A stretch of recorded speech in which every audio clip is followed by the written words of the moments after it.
X के किस मान के लिए, अच्छा सवाल है सर, एक्स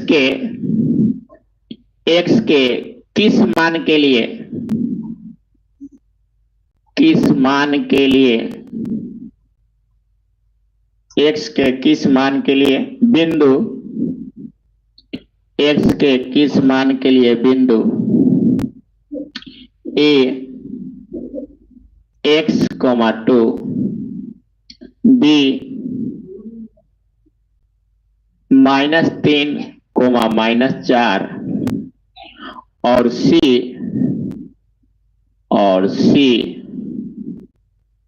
7 -5, 7 -5 संरेख होगा, 7 -5 संरेख होगा। चलिए सर, सबसे पहले जिस तरह सर बताए थे उस तरह आप काम करिए सर, बेटर होगा सर। जिस तरह बताए थे उस तरह काम करिए सर। बोला है कि एक्स के किस मान के लिए बिंदु इतना इतना इतना और संरेख होगा। आपको बताए थे कल संरेख के मतलब त्रिभुज का क्षेत्रफल क्या होना चाहिए, 0 होना चाहिए। तो त्रिभुज के क्षेत्रफल बराबर 0 करिएगा, त्रिभुज के क्षेत्रफल का सूत्र लिखिए, बराबर में क्या कर दीजिए, 0 कर दीजिए। इसका 3-4 स्टाइल आपको बताए, आपको जो स्टाइल लिखना है, अभी बहुत सारा स्टाइल है सर, और एग्जाम तक कौन कौन सा स्टाइल चलेगा सर देखा जाएगा। ये अप्रोच सर सही होना चाहिए, बस बनाने का तरीका तो 50 होता है सर। चलिए सर सवाल पर बात करते हैं सर। बोला है कि एक्स के किस मान के लिए बिंदु इतना इतना इतना क्या है, संरेख होगा। तो सबसे पहले आपको बता बोले थे कि त्रिभुज बना लीजिए, क्या करिए इसमें सर थोड़ा भी सोचिएगा मत सर। त्रिभुज मान लीजिए, ए बी सी बिंदु मान लीजिए, उसका मान लिख लीजिए, क्षेत्रफल का सूत्र लिख दीजिए, इतना लिख के निश्चिंत रहिए सर।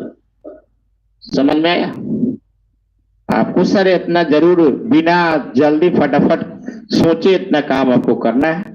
ए x2 है सर, बी दिया है, बी का मान सर -3 -4 है, और सी का मान सर है आपको दिया है 7 -5, 7 -5 सब मान लिख लीजिए। ए सर x1 का मान, y1 का। जो बच्चा नया है सर एक बार जरूर इसको थोड़ा ऐसे सर एक बार प्रयास करें सर। आप बार बार लिखिएगा तो आपको दिमाग में फिट होगा, क्योंकि कोई भी चीज उसको तुर तुर के पढ़िएगा तो थोड़ा लॉन्ग टाइम याद रहेगा सर। आदमी कहता भूलने का सिलसिला होता है, अगर ना भूले तो आदमी पागल हो जाएगा, भूलना जरूरी है। चलिए सर दिया लिखिएगा कि त्रिभुज के शीर्ष का निर्देशांक दिया हुआ है, दिया हुआ है बिंदुओं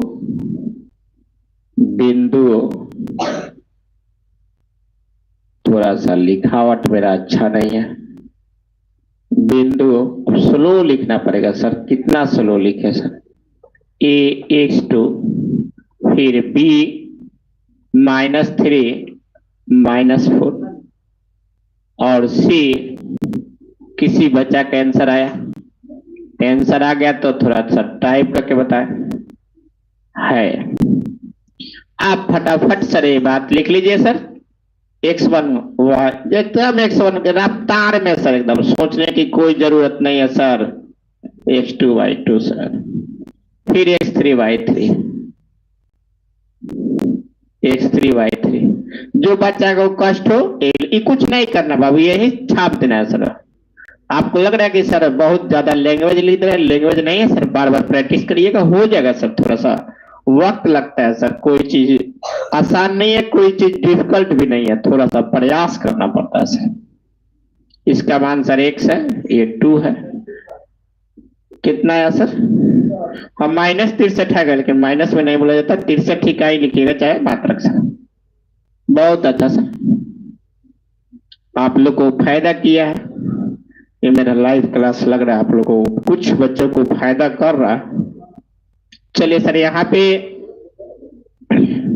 बोला है संरेख होने के लिए, देखिए बोला है संरेख होंगे, तो संरेख होने के लिए डायरेक्ट लिख दीजिएगा। देखिए एकदम शॉर्ट तरीका बता रहे हैं, संरेख होने के लिए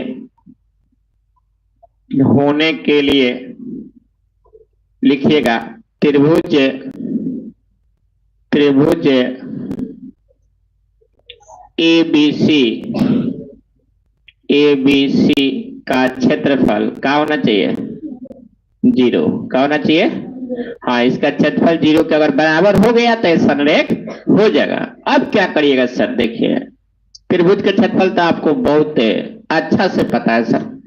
डायरेक्ट लिखिए सर, 1/2 लिख दे डायरेक्ट। अब x1 y2 माइनस y3 फिर plus x2 y3 minus y1 फिर सर x3 और y1 माइनस y2 बराबर क्या?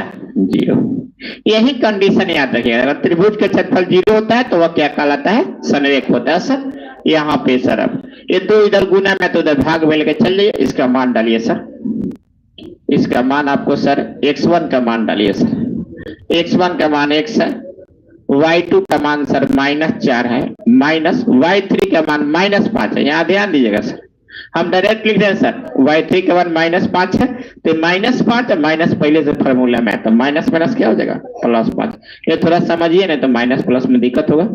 जिन बच्चों को माइनस प्लस में दिक्कत है थोड़ा सा पहले जो वीडियो बताए हैं, जो प्लस माइनस का कंसेप्ट भी बताएं, जरूर देखें सर। 2-4 बार देखना पड़ेगा सर, एक बार में मैथ इतना आसान नहीं होता है सर। भले कहने के लिए कोई कहता है कि 2 मिनट में सीख लो, 3 मिनट में सीख लो, वो तो सब बच्चा पॉसिबल नहीं हो सकता सर 2 मिनट में सीखने का सर।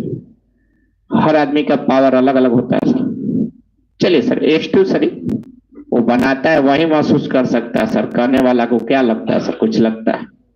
कामयाबी के बाद 50 बहाना लोग छेड़ता है कि मैं ये था वो था, सब वैसा ही रहता है बचपन में सर। y3 का मान सर कितना है? -5। ये माइनस सब कोई धरती पे ही सीखता है, कोई सीखिए तो पैदा ना होता। y1 का मान सर डालिए 2 है।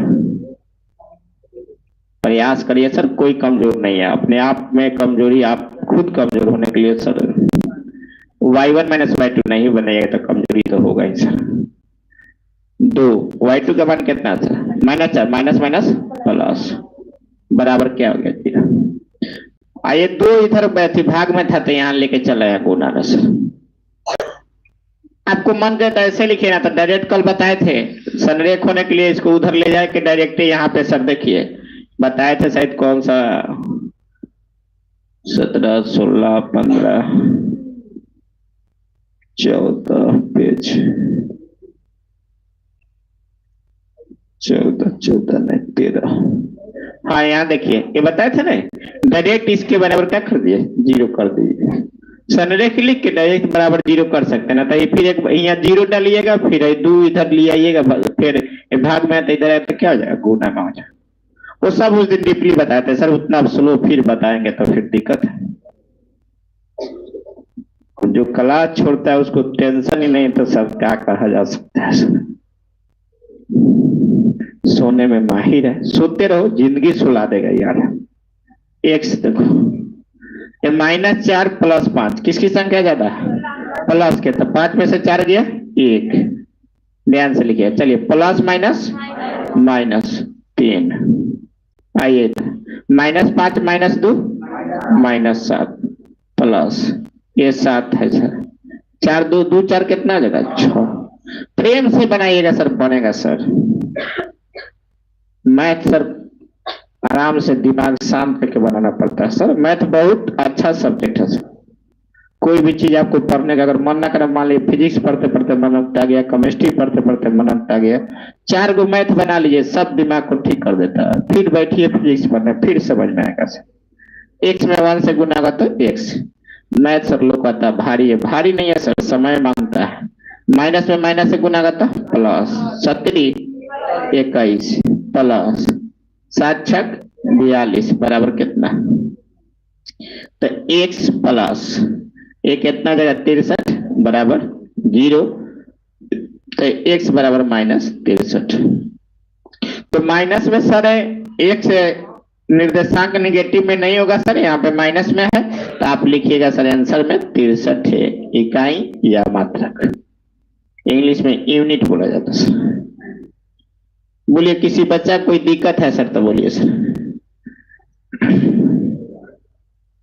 अनुज गुप्ता तेरा आदित्य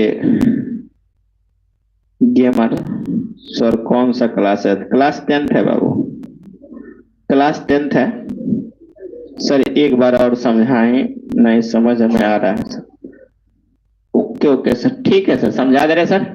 आपको यहाँ पे बोला है सर, त्रिभुज के क्षेत्रफल है, त्रिभुज के क्षेत्रफल निकालने का एक सूत्र होता है, जो सर सूत्र आप पढ़े होंगे। त्रिभुज के क्षेत्रफल बराबर 1/2 x1 into y2 minus y3 plus x2 into y3 minus y1 plus x3 into y1 minus y2, ये होता है। ये बोला है कि ये तीनों बिंदु समरेख है। समरेख होने के लिए कंडीशन होता है कि त्रिभुज का क्षेत्रफल क्या होना चाहिए?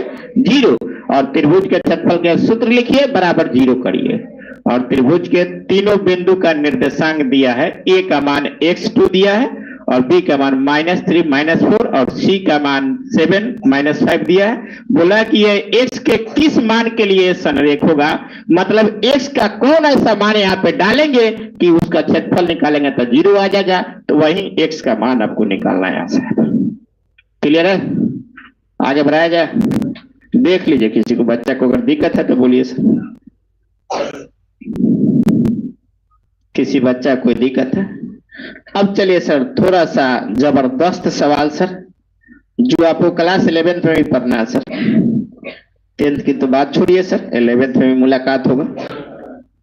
अच्छा सवाल है सर। एक और सवाल है, आप लोग लिख लीजिए सर, बना लीजिएगा, नहीं तो फिर बना देते हैं। वो भी बहुत बार पूछा हुआ है, ये भी एनसीईआरटी का दुलरुआ सवाल है सर। हाँ, दुलरुआ सवाल है सर, बहुत बार आया हुआ है। दिखाएं थोड़ा दुलरुआ सवाल कौन सा।